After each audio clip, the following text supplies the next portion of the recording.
And I think the right way to learn the Torah is to live our lives and watch global events unfold and then see what the Torah is teaching us around those same times. Because very often the Torah is a verb. It's not, the Torah doesn't mean book. It means like the teaching. It is a verb. It's happening. So very often it is responding to what's happening around us at this very moment. And the week leading up to Shavuot, we're celebrating the revelation at Sinai. We're getting ready for this moment that shifted human history, that changed the world as we know it. And all of a sudden, all over the news, one of the most powerful stores in America is outed publicly. Now, you should know that Tehila and I, when we go to America, one of our favorite parts of the trip is we would go to Target because the clothes there are so affordable and nice and beautiful. And there's nothing so huge. It's like one-stop shop. You can buy everything you need. And all of a sudden, Tehila and I are watching one of our favorite stores being outed because they hired a Luciferian Satan worshiper to design their children's clothing. And we're like, what? And you can look on the screen here. This is just like a clip, from like a news article. Target partners with Satanist brand to create items for Pride collection. And so that shirt says, cure transphobia, not trans people. And I didn't know what to do with that at the beginning, and that they're hiring the Satan worshiper to design their children's clothing. And I was just a Satan worshiper. That's bizarre. So I started investigating a little bit more. The designer was interviewed on Newsweek, and he said, no, he doesn't believe in Satan because that would mean that he believes in the Bible. He doesn't believe in the Bible. He doesn't believe in Satan. He just believes in the values that Satan represents. And Tehila's like, that's exactly what a Satan worshiper would say. They don't believe in the Bible. They just believe in the values that Satan represents. That's like the most disgusting. And we're like, oh my gosh, like what is going on? On another shirt, it says, Satan respects pronouns. And I'm like, what is happening? The first time that I heard about pronouns was when Jordan Peterson really became famous. He fought against Canada passing laws that would force people to use these different pronouns, meaning you would be punished by the government if you didn't use this new language made up by the woke. And, here's just a thing that I found on the internet, and it's like, instead of him, it's Zim and Zer. I mean, did they really think people were going to use those terms? Are they delusional? Or is something really profound happening in the world? I mean, obviously, as this sort of evil was exposed and brought to light, the Target stock crashed.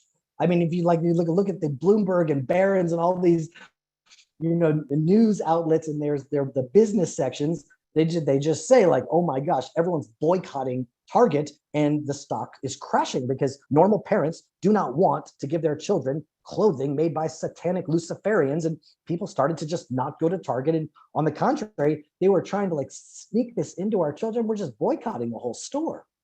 And then I saw this video, and it connected all of the dots. I mean, we're talking now about the week before the revelation of Sinai, the time when the Torah was brought into the world.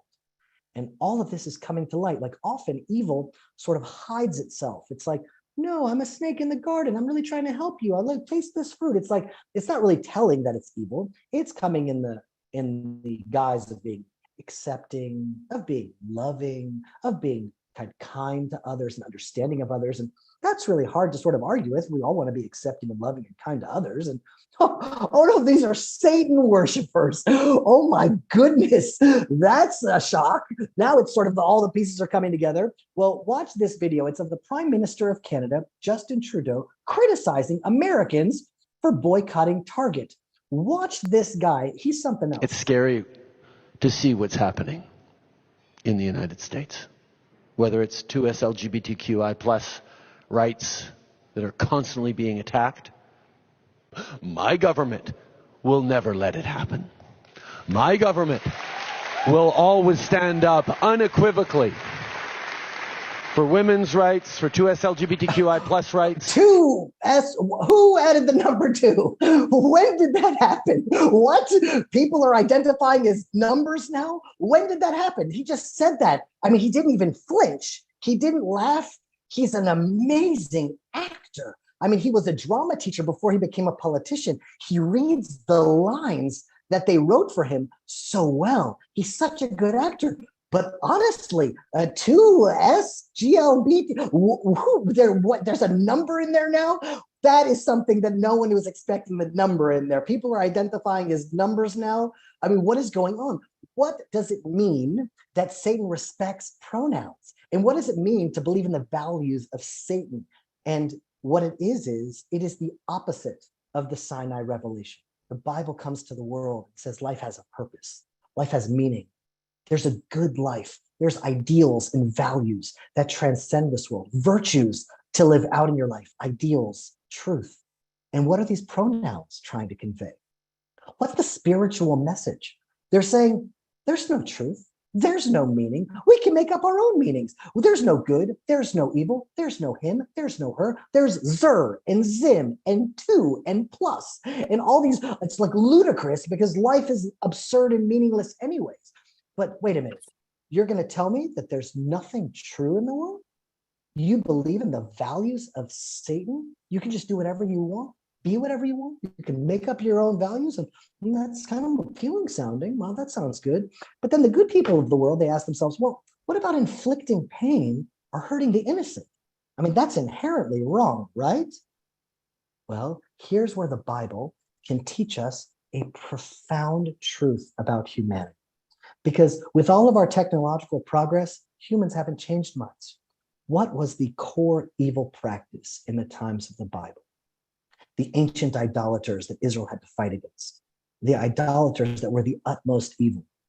It was child sacrifice. They would take their children and burn them to death. And now, no, according to woke Satanists, there's nothing inherently wrong with anything. Who is to say something is right or wrong? I worship, nothing is right and nothing is wrong. And I'll burn the children in the fires of Molech, torture the innocent if I will benefit from that experience. That's what's happening there. Humans haven't changed. The people that worshiped nothing then are the people that are worshiping nothing now. And the same people that sacrificed children then are happy to sacrifice our children now. So people nowadays, they think, child sacrifice today, that's expressed through abortion. And there's truth to that. But if you look closely now, Disney and Target, the woke Satanists out there are targeting our children, sexualizing them, trying to normalize pedophilia. That's what's happening now. Say, no, but they're innocent children. We have to protect the innocent. You can't just hurt and abuse innocent children. They're saying, yes, we can. There's nothing wrong and there's nothing right. Hurting children isn't wrong because who's to say what wrong is? And who's to say what hurt is? Maybe they'll like it. I mean, if you pass the law that a child can decide to mutilate themselves in this transgender mania that's sweeping the West, cutting children with surgery is okay. Is it really that far to say that kissing a child is okay? I mean, that's where all of this is headed. Don't we see that? It's a war against good. It's a war against morality, a war against truth. And who are they attacking? The most innocent, just like the idolaters of old. Nothing has changed. And here we are celebrating the revelation at Sinai, when the moral fabric of reality was revealed to the world, the path for humanity to walk if they want to flourish. Exactly at the time that we're celebrating Shavuot, the opposite force comes out of the woodwork. Honor your mother and father, that you may prolong your days on the land. That's what the Ten Commandments says. Watch what will happen to a society that breaks apart family, that takes apart gender. There's no mother, there's no father, there's no honor. They will not live long upon the land.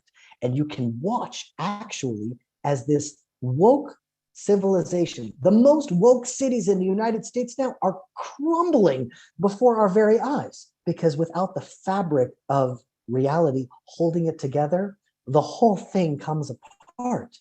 And so now it's becoming clear, the war of ideas, it's a war of good and evil. But the evil isn't just coming in the name of evil, it's coming in the name of there is no good and there is no evil. I mean, these are the last death throes of darkness. And the light of the Torah is getting stronger in Israel. In Shavuot in Judea, on the Arugot farm, I'm telling you, it was like a taste of paradise on earth. And the evil that was hiding behind political correctness, hiding behind acceptance and loving the other person is now revealing its true intention. And once it does that, it doesn't stand a chance. So keep your eyes open, friends. Look at what's happening around us and watch the Torah come to life, because the Torah is the guard of the insanity that's out there, bringing the light to the darkness and bringing the truth to a world filled with lies.